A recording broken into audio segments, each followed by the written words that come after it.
Bom Bom dia, gente. dia. Bom dia. Meu nome é Luciângela, sou professora da Psicologia de Gestalt da Uniaraxá, Minas Gerais. E esse é mais um dedinho de prosa com a psicologia, né, gente? Esse negócio tá bom, esse dedinho de prosa tá muito bom. Tá. E hoje eu estou aqui com a Roseli, com a Jason, com a Rosângela, estudantes de psicologia. Inclusive a Roseli aí é neuropsicopedagoga. E hoje o nosso tema, gente, é o seguinte: meu filho é uma criança ativa ou hiperativa? Eu acho que muitos pais vão se identificar muito com esse tema, porque é aquela velha história: meu filho não para quieto, meu filho está sempre agitado, será que esse menino tem TDAH?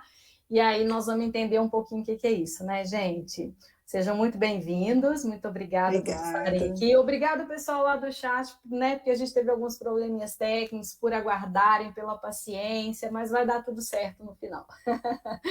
Enfim, conta para nós então, Roseli, o que é esse transtorno de atenção e hiperatividade, TDAH? Olá, bom dia. Bom Obrigada por dia. esse momento, né, de estarmos aqui falando sobre TDAH. A importância de entender isso, né, os pais.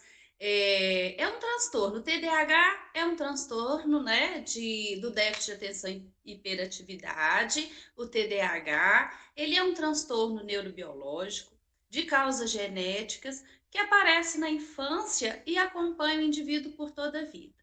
Ele se caracteriza por sintomas da desatenção, da hiperatividade, da inquietude e da impulsividade, que vocês podem ir observando quando tem uma criança, né? Se ela está mais agitada, como que está esse funcionamento, como que está essa criança em vários ambientes, escola, casa, no ambiente social, né? Isso aí a gente precisa ter uma clareza para entender o que essa criança está trazendo, o que essa criança está mostrando com esse corpo em constante movimento, em constante agitação.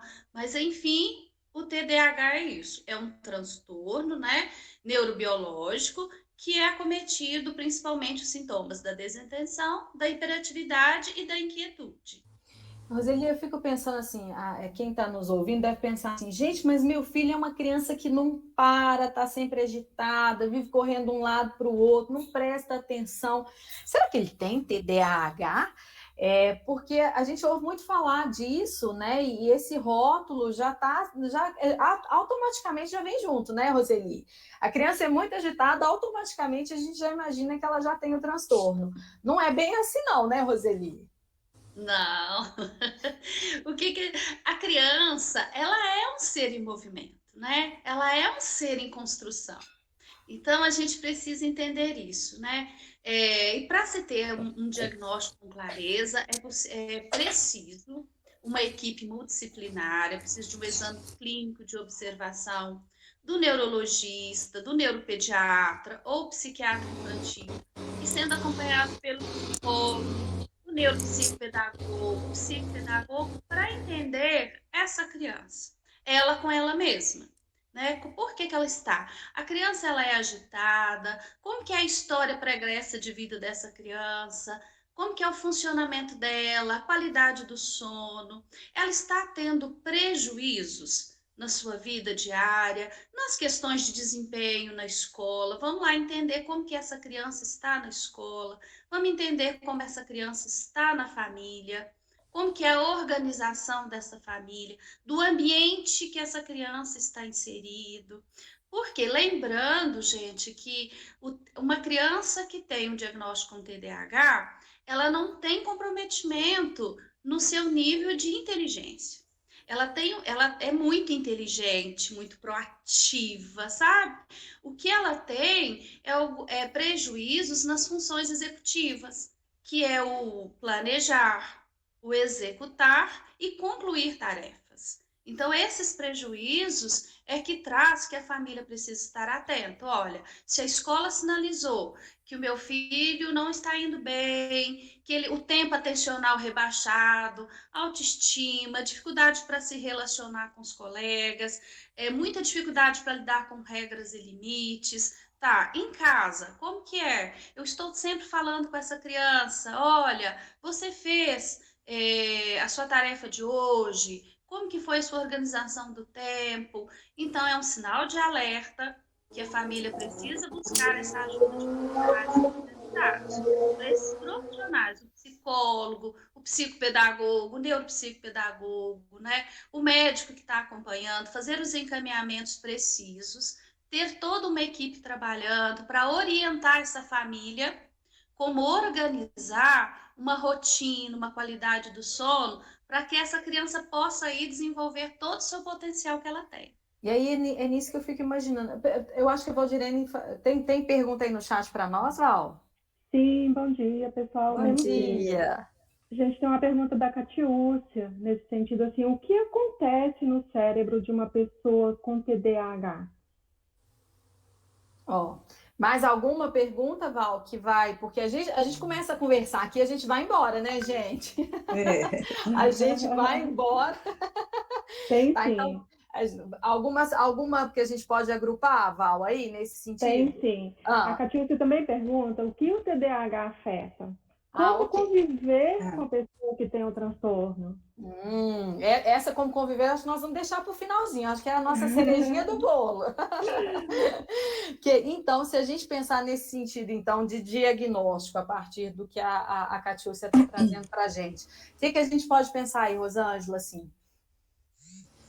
esse diagnóstico, né, ele tem que ser, como a Roseli disse, multidisciplinar, né? Não pode ser diagnosticado sozinho. Até hoje não tem ainda como fazer isso, né? Ele tem que ser feito, né, por psiquiatra, com neuropsiquiatra, né, com a ajuda de psicólogo para ajudar a fazer as avaliações, os questionários, né, para saber realmente se essa criança tem o nível da atenção e hiperatividade excedente ao esperado, né? E se caso este diagnóstico for confirmado, é necessário que observar se esse sintoma afeta o tempo todo, em todo lugar, né? Em casa, na escola, até nas brincadeiras mesmo, se ele está sendo afetado, né? De uma forma direta, indireta, né? Se está prejudicando o aprendizado dele, né? O convívio, e principalmente as tarefas. Porque, como a Roseli falou, né, esse planejamento, né, essa execução, né, essa finalização das tarefas, conclusão, é o que mais é afetado no caso da criança diagnosticada, né, com TDAH. Então, é interessante observar isso, né, ir lá e fazer um diagnóstico, até classificar, enquadrar e pronto. É bom estar olhando com muito cuidado, né? Rosângela, e sabe o É, que eu fico pensando? Se de repente, assim, porque, né, pela pergunta lá da Catiúcia, eu fiquei imaginando assim, eu acho que os pais devem perguntar assim, tem um exame? Tem algum exame que eu levo lá? O meu filho, igual ela perguntou, tem alguma coisa no cérebro? Tem algum exame que eu vou lá, eu faço uma ressonância magnética, né, do cérebro, ou faço alguma coisa nesse sentido? Existe, gente, porque quem está nos ouvindo, de repente, está meio perdida nessa história, né? olha, no meu Bom, conhecimento, é o que eu conheço, é isso, né? Essa avaliação mesmo do neuropediatra, do psiquiatra, mas nessa parte de imagem, Roseli, talvez você pode contribuir com a gente. porque eu acho que é muito interdisciplinar, né, o diagnóstico, É, tudo que a gente conhece. Mas, gente, a ciência muda tanto, cada hora a gente muda. tem, ainda bem, né? Então a gente tem tantas novidades. Temos algumas novidades nesse setor, Roseli? Conta para Vai nós. responder vai responder a Catiúcia. É muito comum, né, trazerem essa questão. Mas meu filho vai ter um diagnóstico, né? Ou na fase adulta também, quando o adulto começa a se auto-perceber, né? Ver direitinho. Eu costumo dizer assim: vocês já viram aquelas pessoas que começam um monte de coisa e terminam um monte de nada? Então, o adulto começa a se perceber e hoje eles buscam essa ajuda. Hoje temos assim, temos exames de neuroimagem para ver lá, mapear esse cérebro direitinho, como que está funcionando, né? Temos também, muito importante que a gente faz junto a um diagnóstico preciso, a avaliação neuropsicológica para mapear todos os índices ali, como que essa criança, como que esse adulto está funcionando em cada área, na questão de memória, na questão de operacionalização, tudo isso, tempo atencional, né? como que é, que tarefas, em quais desempenhos, em quais áreas que ela tem melhor aproveitamento e os déficits, as forças e as fraquezas de cada um, mas o exame ele é feito mesmo por uma observação, né, exame clínico de observação comportamental. Por isso que é tão importante a gente ouvir todas as pessoas que lidam com essa criança. O importante é o profissional ir, né, buscar informações dessa criança na escola, o que os professores estão dizendo do comportamento e desempenho dessa criança, do rebaixamento da atenção, da dificuldade de entender as consignas, as perguntas das provas, que tempo que essa criança está conseguindo realizar determinada atividade. Então, quais os prejuízos que estão sendo acarretados? Então, ele é feito aí em casa. Como que a família está percebendo essa criança? Então, ele é um diagnóstico, tem um sim, né, para entender por quê. O que acontece? Que foi uma pergunta aí, né? Como que esse cérebro está em um cérebro de TDAH? É a questão, gente, da aceleração. A agitação do corpo, quando ela está emitida nos comportamentos que a gente vê por fora, essa agitação também está na cabecinha. É como se a gente estivesse pensando 1000 coisas ao mesmo tempo. E aí vem a dificuldade de selecionar estímulos e focar. Você ter um foco naquela determinada tarefa. Então, a gente é muito propensa, os TDAH, a dispersar. E quando você dispersa, por que é um diagnóstico que vem muito quando a criança já tem, né, algum comportamento já, a educação infantil vê muito isso, mas na educação infantil a criança é muito colocada em situações do brincar, do corpo em movimento. Quando ela entra numa alfabetização propriamente dita, que ela precisa usar toda essa capacidade, essa habilidade de focar, começa a sinalizar, começa a ligar a luzinha vermelha. Aí a escola, a coordenação, a equipe de inclusão começa a sinalizar para os pais começam a perceber em uma tarefa de longa duração que precisa dessa atenção mais focada, que não está funcionando, que tem algo... Olha, meu filho é muito inteligente, ele fica lá no computador, no jogo dele, por horas. Aí a atenção é ótima, porque é o foco de interesse da criança. Uhum. Então, essa criança tem sim, ela tem atenção, mas precisa ser trabalhado com essa equipe, o neuropediatra, todo mundo acompanhando para entender esse funcionamento e propor melhores estratégias para essa criança ter, esse adulto ter melhor desempenho. Roseli, então o que você está falando é fantástico, porque quem está nos ouvindo lá, gente, não é bater o olho no menino agitado e falar, olha, esse menino tem transtorno TDAH, porque as pessoas às vezes têm esse hábito, né? Então, assim, vocês estão vendo aqui, vocês estão acompanhando tanto de coisa que nós temos que verificar, né? Quantos indicadores nós precisamos avaliar, né, Roseli, para a gente poder chegar no trem. Então, assim, por favor, a partir de hoje, todo mundo que estiver nos ouvindo, não vamos olhar para a criança agitada e falar que ela tem TDAH, por favor. E, Jason, mas eu fico imaginando, assim, que a gente também, né, por tudo que a Roseli até então apresentou para a gente, que a gente também deve ter alguns transtornos que, de repente, podem ser associados. A gente verifica muito isso também? Bom dia a todos, colegas. Bom dia. Bom dia. Bom, é possível que ocorra outros distúrbios associados ao TDAH. E isso é muito comum. Alguns deles são a dislexia, o transtorno de ansiedade, o transtorno de conduta, o transtorno opositivo desafiador, o TOD, a depressão, o transtorno afetivo bipolar e tics. Jason, e assim, mas isso a gente verifica que não são todos os casos, né? Em alguns casos a gente pode ter, na verdade, esse acometimento ligado aos outros transtornos, é mais ou menos isso, né? Então, assim, pode ser... Porque, sabe o que eu fico pensando, Jason? Quando a gente pensa num transtorno, às vezes, o que eu consigo observar primeiro, às vezes a depressão pode aparecer primeiro, não é? Do que na verdade, o TDAH. Não pode, Roseli? Eu posso apresentar um tique primeiro, antes da gente verificar, né, o TDAH. Então, assim, de repente, já fazer uma ligação, porque a gente pensa em só lá no terceiro plano, né? Mais ou menos, Roseli, a gente vai deixando, né?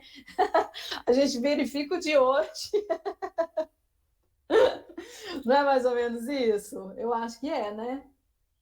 E a gente também, quando vem o TDAH, logo vem aquela imagem de uma criança que não para nunca, daquela É. agitação.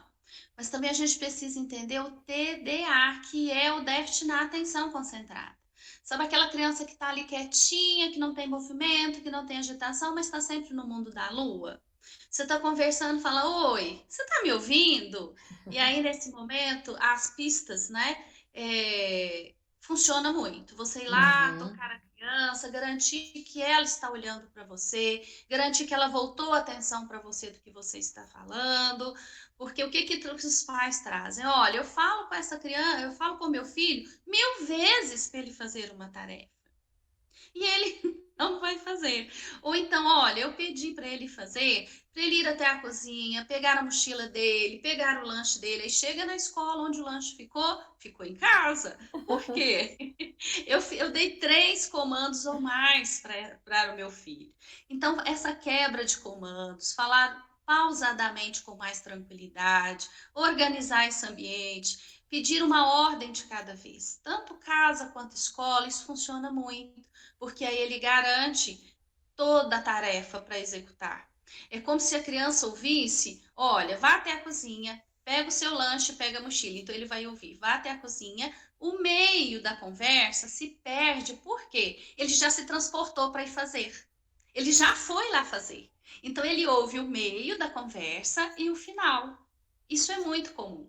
A gente está Entendi. muito atento para isso também. E aí eu fico, e diante disso até você já começou a falar um pouquinho, né? Então, assim, como é que a gente pensa em tratamentos, né, para esse transtorno, para a gente tornar a vida dessa criança mais funcional, não é, gente? Isso.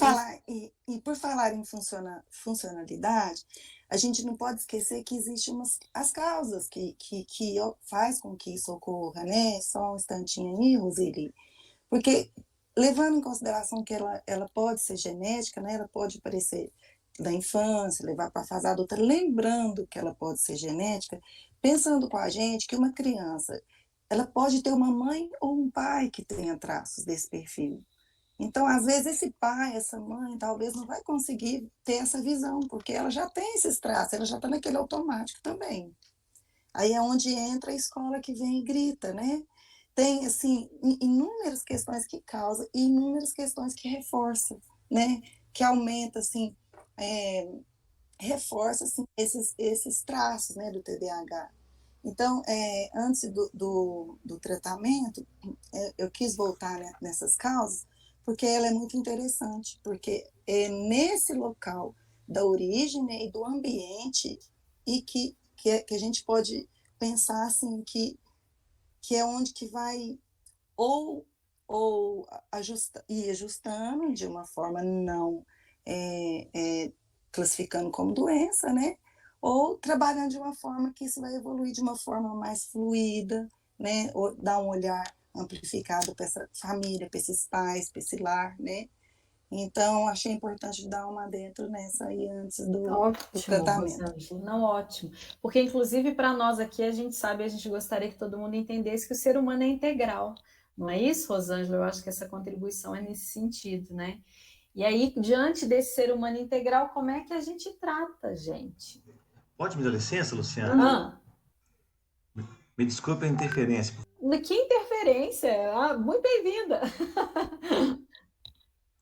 Bom, para falar sobre tratamento, né, a gente tem que lembrar da autorregulação das emoções, que seria como se fosse um termostato do equilíbrio, né, que ele regula e mantém as emoções em níveis controláveis.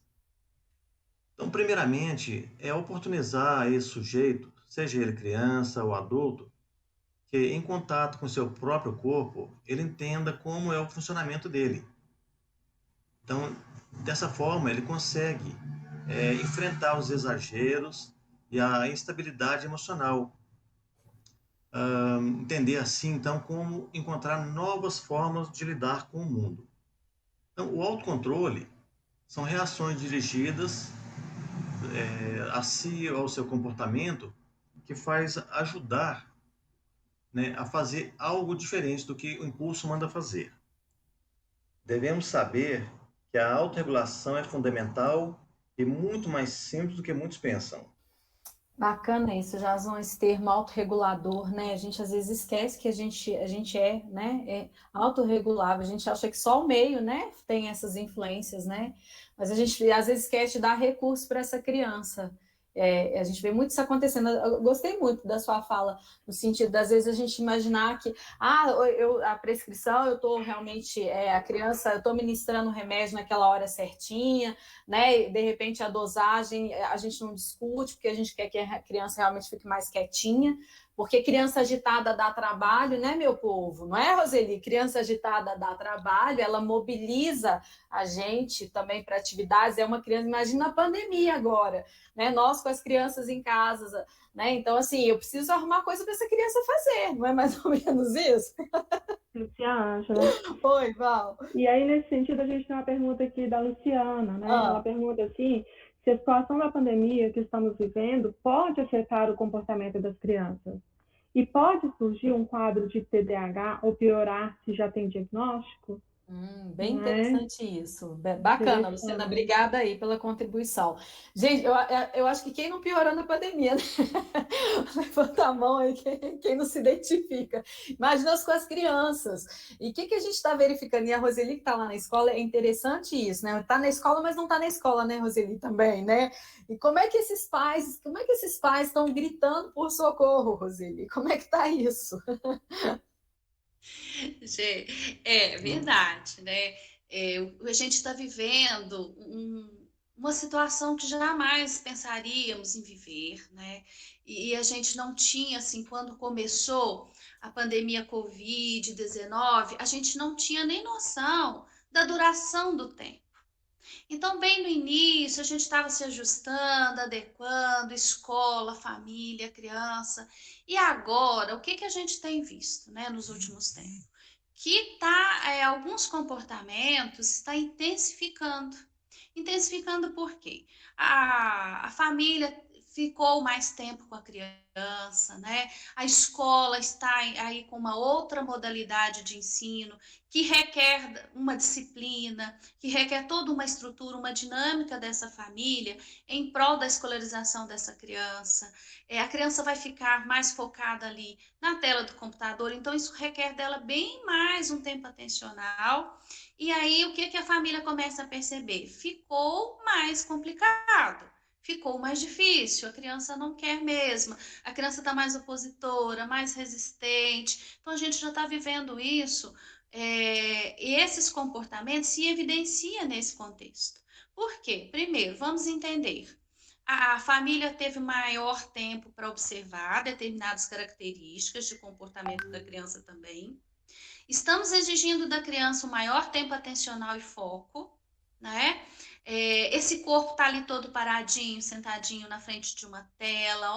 Olha como isso é desafiador para a criança, né? Ela usar todos esses recursos internos e lidar com os estímulos externos. Ela está ali estudando, mas a casa toda está em movimento. Então, ela já não está num ambiente organizado e preparado para ela aprender. E isso é um agravante também. Por quê?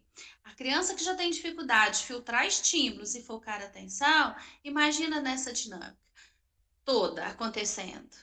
E agora? Ela não para de comer, ela quer comer o tempo todo. Eu coloco na frente do computador para estudar, ela quer água, ela quer isso, ela quer tudo, menos estar ali sentada, né, para estudar. E que são os pré-requisitos para uma aprendizagem. Ligar a câmera, então, nem pensar. Quando você vê, tá no chat conversando. Então, a gente está vivendo vários desafios e muito diferente. E também, gente, outra coisa que a gente precisa considerar é qual é a idade do meu filho? O que eu estou exigindo dela? Como que eu estou comparando ela com ela mesma? Ela com o outro, né? E aí, o que é uma dica assim de ouro para a família e para a escola? A gente quer muito. Comece a olhar o estímulo positivo. Porque, gente, são muito criativos, são muito inteligentes, né? E tem também toda uma carência afetiva. Como é que eu estou acolhendo meu filho? Como é que eu estou acolhendo meu aluno quando eu estou na escola? Como é que eu estou acolhendo meu paciente que está trazendo essa angústia de achar que ele também não está se adequando a esse mundo que está aí para ele, exigindo dele determinado funcionamento, determinado comportamento? E aí vem a questão muito da autoestima, porque ele está sempre ouvindo, né? Não faça isso, chega, para, por favor, calma, agora não, você já falou muito. E aí a gente não começa a ver, vamos trocar então, olha que bacana, hoje você conseguiu fazer isso bem legal, hein? Que legal, você conseguiu organizar os seus brinquedos depois que você brincou, você conseguiu esperar a sua vez e começar a olhar para o lado que essa criança, esse adulto está oferecendo de bom. E aí a gente começa a perceber, gente, o quanto eles são proativos, o quanto são criativos, o quanto são inteligentes. Porque a maioria dos casos, quando chegam para nós, tanto na escola quanto no consultório, está aí uma relação, né? Família, filho, família, escola desgastada. Porque o foco vai por essas questões que não estão bem. E a gente esquece de olhar o lado que está indo muito bem, que está ali gritando, olha, é uma criança em processo de construção, de aprendizagem, e que tem muito a oferecer, mas o que é dela com ela mesma, e não dela com o outro. Entendi. Esse olhar para a Interessante, subjetividade, né, para a Roseli? individualidade, faz uma Não, diferença ela vai falando, tremenda. a gente vai Vai ligando. viajando, não é, gente, nas palavras dela? Essa questão da carência afetiva é muito importante dizer mesmo, foi muito bacana você ter lembrado, porque é uma coisa que puxa a outra. A criança, ela já não ela já não está com aquele comportamento esperado, né? Aí ela já sofre com aquilo. Aí vem, geralmente as pessoas não olham para ela, olha para o transtorno, né? E ela vai ficando carente e automaticamente ela vai querendo talvez até chamar mais atenção, né? É muito para ela lidar. Tem que ser olhado com carinho, tem que ser olhado para a criança e não só para a criança, né, gente? Lembrando que existe adulto também que carrega esses traços, né? Sim. Oi, diga para nós, Val. Gente, então, e aí aproveitando as dicas que a Roseli deu aí, né, com De relação às ouro, viu, crianças, Valdirene? De então, ouro. verdade. Vou trazer aqui uma pergunta da Luciene, né, que ela fala assim, no sentido de se existe alguma dica para quem convive com quem tem TDAH já adulto. Já adulto, gente. Alguém se identifica? Alguém se identifica também? Paciência, afeto. Não é? Afeto Também em darem, tudo. gente, também dá, como é que é? Darem ordens curtas. Eu acho que é quase que tudo que serve para a criança, eu acho que serve para nós adultos, não é mais ou menos? Jason, você concorda? Sem dúvida alguma, né? O ato de organizar uma rotina diária com mapas mentais, até parece bobagem, né, usar esse termo mapas mentais, mas são recursos, né, essenciais que a pessoa pode utilizar. Não é bobagem, não, é ótimo. Esses são recursos que podem ajudar na fixação da memória, estabelecimento do norte, para a pessoa trabalhar com segurança. Ela estabelecer uma rotina de estudos diários, uma rotina dos trabalhos que precisam ser executados, uma rotina de autocuidado, né? Priorizando as coisas que ele tem que fazer no dia a dia, as suas demandas, né? Que são normalmente apresentadas. Então, eu acredito que seja esse uma... Eu acho que o adulto ele tem mais recurso, né, gente, do que a criança. Eu acho, não, eu tenho certeza que o adulto tem mais recursos do que a criança para poder lidar. E eu acho que a gente também já tem uma percepção enquanto ser humano das nossas necessidades, dos nossos desejos, das nossas habilidades, das nossas competências. Então, eu acho que a gente vai driblando bem isso, né? Então, assim, eu já sei que eu tenho dificuldade para concentrar e focar, então eu pego um livro e eu começo a escrever no livro, gente. Né? É muito difícil a gente pegar, né? Muito difícil você pegar um livro de alguém que não tem TDAH todo escrito, porque a gente precisa desse recurso. Então, e o que a criança não, a criança ainda não conhece os seus recursos, eu acredito. Então, assim, e nós adultos já conhecemos um pouco mais. Eu acho que a gente consegue conviver melhor, não é, gente? Mas eu acho que a gente tem isso a vida toda. É isso aí, nossa neuro. A vida toda a gente vai apresentar o transtorno. Geralmente vai acompanhar a gente para a vida toda mesmo. Que coisa boa! E aí o que acontece, né? Quando são é que você falou, ao longo da vida, ao longo do tempo, a gente vai desenvolvendo essa capacidade de autopercepção, a capacidade de autoconhecimento, e a gente vai lançando mão desses recursos. Mas o que acontece? A gente tem também, há algum tempo atrás, esse acompanhamento, esses exames clínicos não eram feitos, então a gente tem um grande número de TDAH não tratado, de TDAH não diagnosticado. E esse bate-papo é legal porque, de repente, quem está nos ouvindo vai, olha, vou procurar. Por quê? O que vem as comorbidades do TDAH, né? A depressão na fase adulta, na criança, porque ela começa a perceber uma frustração de não estar assim, o outro percebendo, olha, em simples, né? Em simples tarefas. É aquele esposo que a esposa pediu para ele ir ao supermercado, chega lá, ela pediu para ele comprar 4 itens, ele vai trazer 3. Nossa, mas eu acabei de te falar, você não lembrou?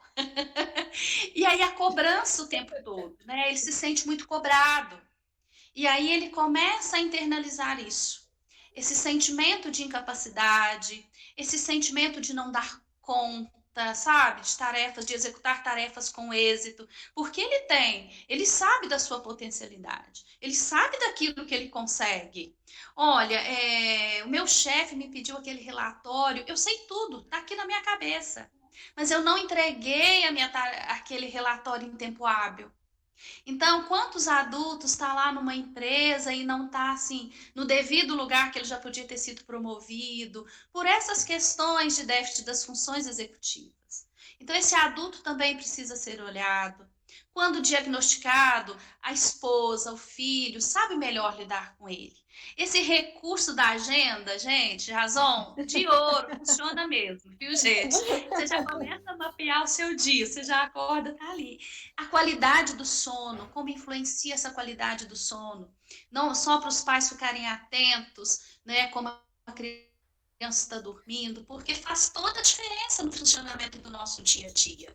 Como esse adulto, né, em que período do dia eu tenho melhor produtividade? Como eu funciono melhor? Até isso é interessante olhar, né? Em que momento que eu acordo, que eu estou tão agitado, eu costumo dizer, a alma já chegou no corpo? Vamos respirar? Porque, olha, a entrada da informação, ela chega numa velocidade tão grande que você não faz esse processamento adequado, uma coisa de cada vez. Por que a gente fala, olha, calma, stop, vamos lá. Respira. Né? Uma coisa de cada vez. Respira. E para dirigir, o quanto envolvem em acidentes de trânsito, né? O quanto na fase adulta já busca uma compensação do prazer imediato, em uso do álcool, em uso de outras drogas, ele vai buscando. Então, essa é a importância de se ter um diagnóstico. Quando se tem um diagnóstico precoce, ótimo. Os ganhos é muito grande, né? Se a família percebeu que seu filho está tendo prejuízos, que ele não está tendo aproveitamento, que a vovó, a titia saiu, ele não consegue ceder, ele não consegue partilhar, ele está sempre pedindo, mãe, eu quero isso, mãe, eu quero aquilo, vamos para tal lugar, filho, a gente acabou de chegar, você não queria vir para cá? Não, mas agora eu já quero ir para outro lugar. Vamos ser atentos a isso, né? Para que chegue na fase adulta, você já tem uma melhor qualidade de vida, você já tem esse autocuidado, cuidar de si, do outro, né? Isso é muito bacana nas relações. Isso é lindo, Roseli.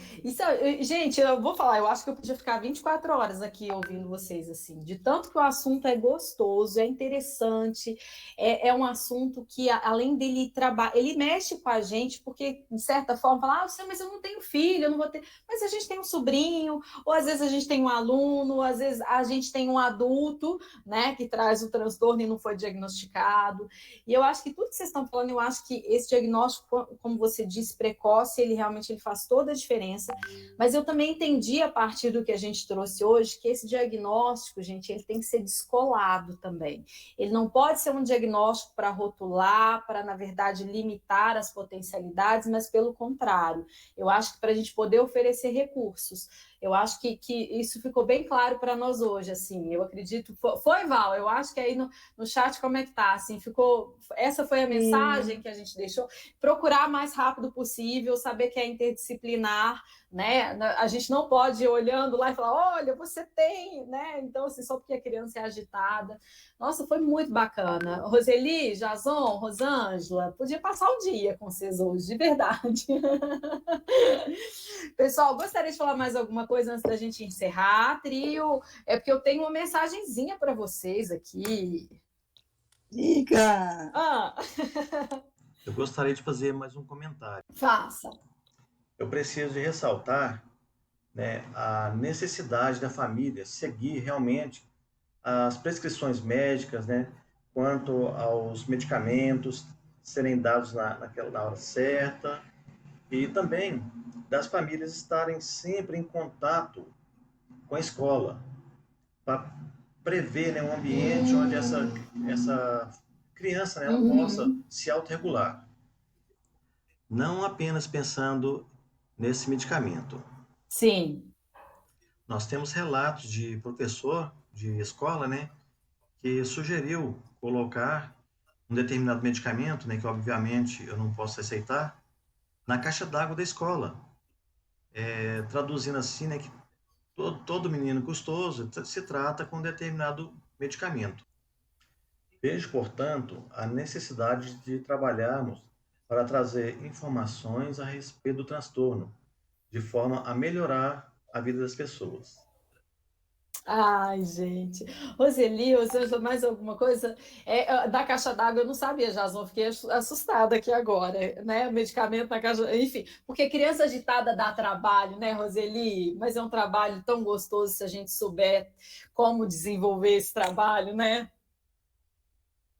Verdade, gente. Estar ali com a criança, estar com o outro, é de uma riqueza, é de um aprendizado para a gente que não tem tamanho, né?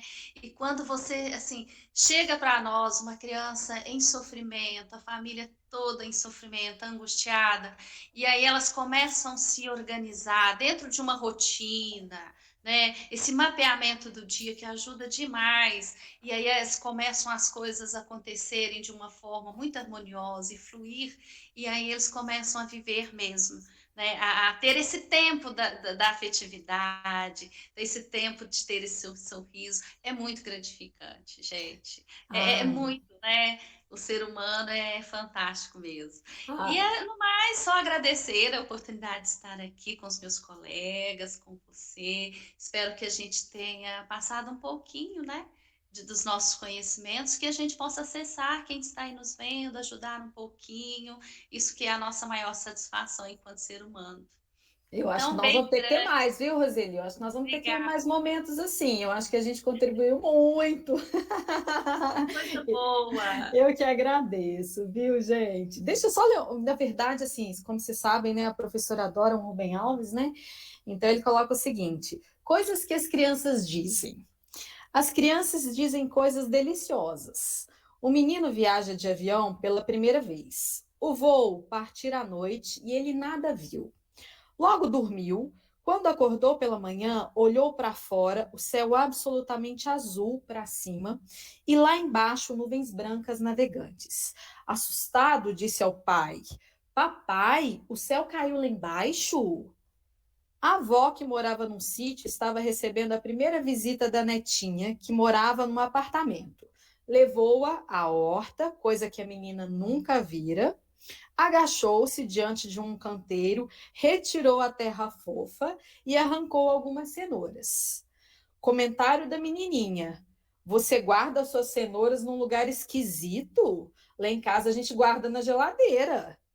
A menina, baseada em sólidos argumentos linguísticos, discordava.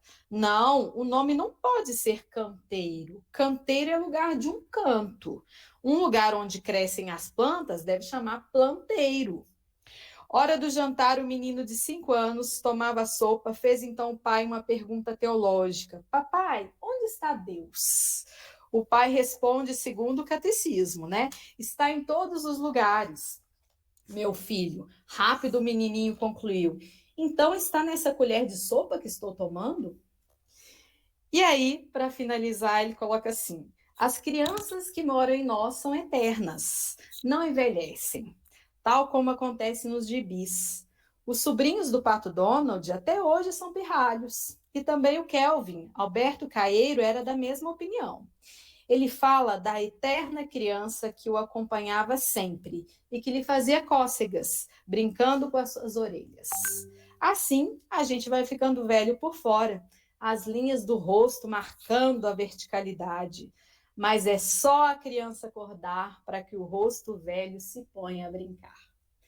Pessoal, mais uma vez, muito obrigada por esse momento. Foi muito bom estar aqui com vocês. Lembrando que nós vamos ter uma pausinha, né, gente? Semana que vem nós temos Jornada da Psicologia. Estão todos convidados. A gente preparou essa jornada com muito carinho. Então, nosso próximo Dedinho de Prosa vai ser na quarta-feira, do dia 12 de maio, às 8 horas da manhã.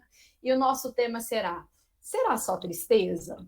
Eu acho que esse tema também, eu acho que é um tema, considerando a pandemia, né, gente? Eu acho que vai trazer muitas contribuições para quem nos prestigiar, tá? Obrigada de coração, foi muito bom estar aqui com vocês, tá? Obrigada, Luciana. Beijo. Um abraço a todos. Boa semana aí para vocês. Obrigada. Obrigada. Fiquem com Deus. Tchau, gente.